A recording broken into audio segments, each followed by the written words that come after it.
Welcome to Grandpa Appalachian Storytime Tales, where we share stories rooted in the heart of the mountains. Some are true, some are inspired by the whispers of these hills, but every tale carries a piece of Appalachian soul. Sit back, relax, and let the story begin. Today's tale takes place in the folds of the Appalachian Mountains, in a forgotten place called Black Hollow. They say some grief never dies. It just settles deep, like roots, into the hills, into the trees, into the very earth. Black Hollow sits just past a crooked split-rail fence, down a path where the grass grows wild and the silence hums like an old song. Most folks don't go down there anymore, not since the lantern light returned. In the early winter of 1903, Eleanor Vance became a widow. Her husband, Caleb, a coal miner, went missing after the shaft collapsed without warning. They never found his body. Only his old work boots and a pocket watch cracked straight through the middle. Eleanor didn't cry much. She just lit her lantern, wrapped her shawl around her shoulders, and walked. Every single night, through fog, through snow, through thunderstorms that rattled the holler like cannon fire. She walked the ridge and the creek bed, calling out his name. Some say she believed he was still alive, trapped somewhere in the mine, waiting. Others say she just couldn't let him go.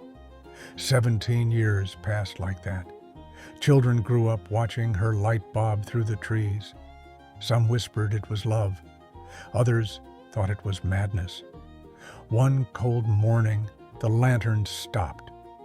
Eleanor never walked again.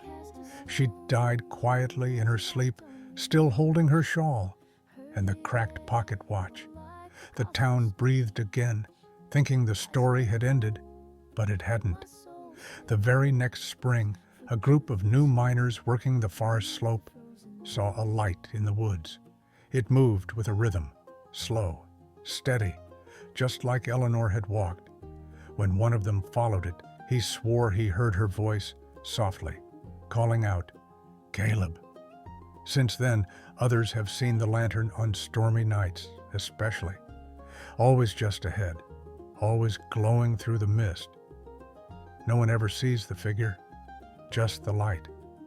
Some say she never stopped searching.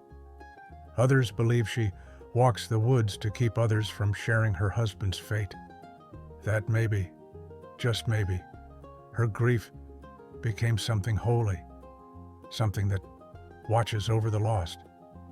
But one warning has passed down through generations. If you see the light in Black Hollow, don't follow it.